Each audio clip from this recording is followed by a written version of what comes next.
네가 없자는 법. 남은 한쪽 하늘. 임영웅, 청출어람 정동원에 많이 컸네.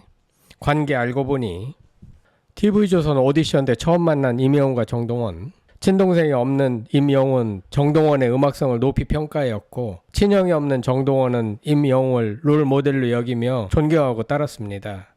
청출어람이란 푸른색이 쪽에서 나왔지만 쪽보다 더 푸르다는 뜻으로 제자가 스승보다 더 나은 경우를 비유하는데, 정동원이 임영웅을 롤 모델로 삼아 성장하는 모습을 잘 나타낸 표현인 사자성어인 것 같습니다. 영웅이 형과 가까운 곳에서 살고 싶어 메세나폴리스로 이사했다는 정동원은 장거리 여행 갈 때 영웅이 형한테 애완견을 맡길 뿐만 아니라 고민 있을 때 찾아가 상담을 받기도 합니다. 임영웅은 음악성이 탁월한 정동원을 친동생 이상으로 보살피고 이끌어주고 있습니다.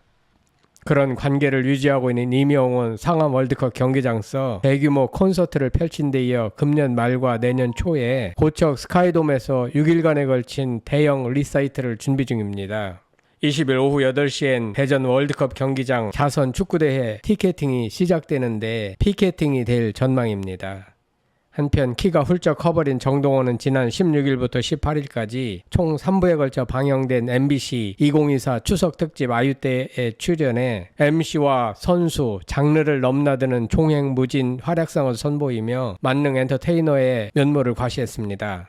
이처럼 임영웅과 정동원은 각자의 자리에서 존재감을 확실히 빛내고 있어 팬들은 흐뭇한 모습으로 이들의 성장을 지켜보고 있습니다. 구독, 좋아요, 알림 설정은 사랑입니다. 더 좋은 영상으로 꼭 보답하겠습니다. 왜 상암벌에서 콘서트 하냐고? 스타디움 공연장이 없잖아. 공연계가 울상인데요. 올림픽 체조 경기장, 잠실 주 경기장을 가득 채우며 최초 수식어를 갈아치웠던 아이유가 서울 월드컵 경기장 입성을 앞두고 연일 잡음이 일고 있는 가운데 잔디 훼손 문제가 큰 이슈로 부각되고 있습니다. 공연을 앞두고 불똥이 튀었는데 다름 아닌 손흥민이 상암 경기장의 잔디가 훼손돼 문제라고 지적하자 그 화살이 아이유에게 날아간 것인데요. 반면 선견 지명이 있었던 임영웅은 그라운드 좌석 배치를 하지 않아 오히려 칭찬을 받기도 했습니다. 문제는 대형 공연장이 없다는 것인데요. 고척 스카이돔은 야구 시즌에는 대관이 어렵고 설상가상으로 경기도 고양시에 설립 예정이던 CJ 라이브 시티는 사실상 백지화되면서 대관 전쟁이 심해졌습니다. 서울 창동에 짓고 있는 서울 아레나는 3년 뒤인 2027년 3월에나 준공된다고 합니다. 손흥민도 아이유도 죄가 없습니다.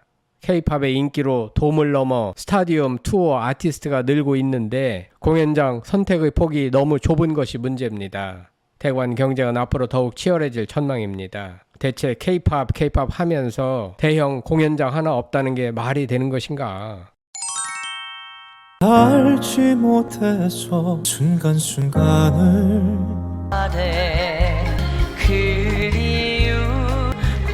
그런가 하면 임영웅 축구 경기 티켓 예매가 시작되는데요. 쿠팡플레이는 20일 오후 8시 쿠팡플레이 모바일 앱을 통해 쿠팡플레이와 함께하는 하나은행 자선 축구대회 티켓 예매를 시작한다고 밝혔습니다. 하나은행 자선 축구대회는 오는 10월 12일 오후 7시 대전 월드컵 경기장에서 펼쳐지는 경기인데 사전 예매가 20일 오후 8시 시작되는 것입니다. 임영웅이 주축이 된 팀 히어로와 축구 국가대표팀 주장을 지낸 기성용의 기성용 팀이 펼치는 이번 자선 경기 중계는 배성재 캐스터와 한준희, 이근호 해설위원이 맡을 예정입니다. 흥미로운 점은 앞서 상암 경기장에서 펼쳐진 홍명보 감독 국가대표팀 때의 티켓은 4,000장이나 팔리지 않아 수모를 겪었는데 이번 자선대회 때는 오히려 피켓팅이 될 것이라는 점입니다.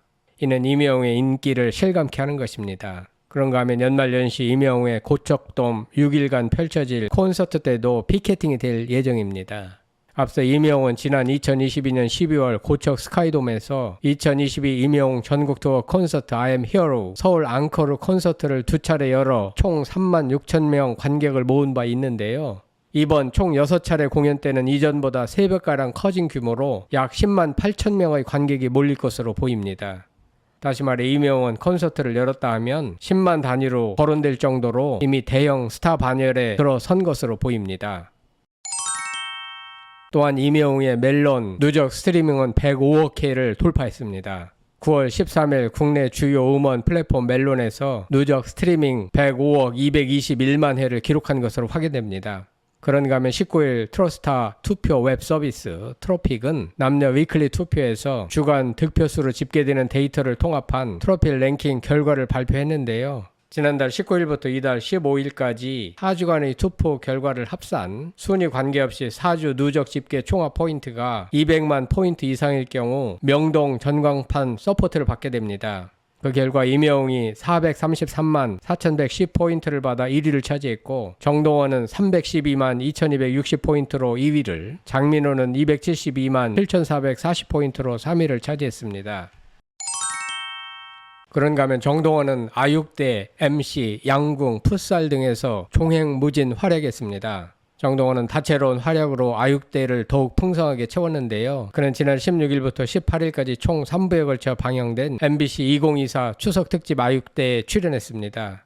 3일간 MC와 선수, 장르를 넘나드는 총행무진한 활약상을 선보이며 만능 엔터테이너로의 면모를 과시했습니다. 이날 정동원은 본업인 트로트 가수로 영탁, 장민호, 이찬원과 함께 트롯 보이즈의 일원으로 등장했는데요.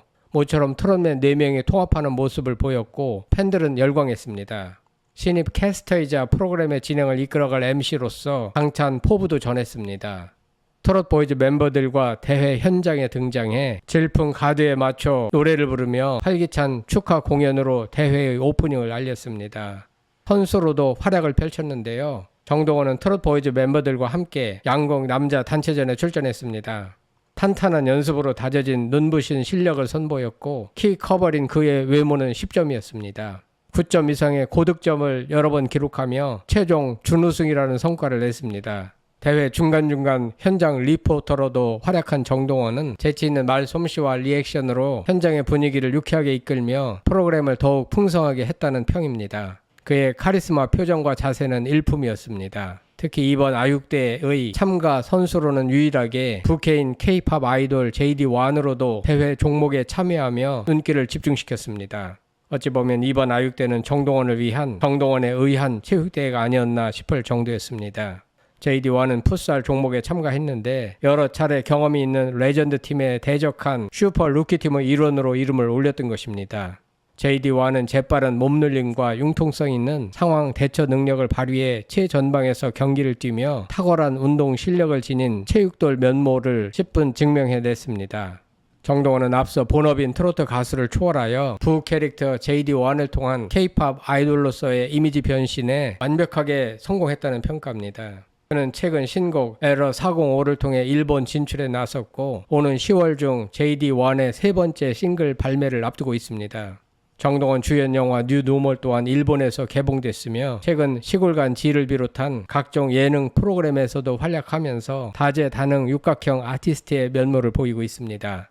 이와 같이 TV조선 오디션 때 친형과 친동생 이상의 관계로 미래에 꼭 성공하기로 굳게 약속한 임영웅과 정동원은 각자의 위치에서 각자의 역할로 분개 일학의 면모를 보여주고 있습니다.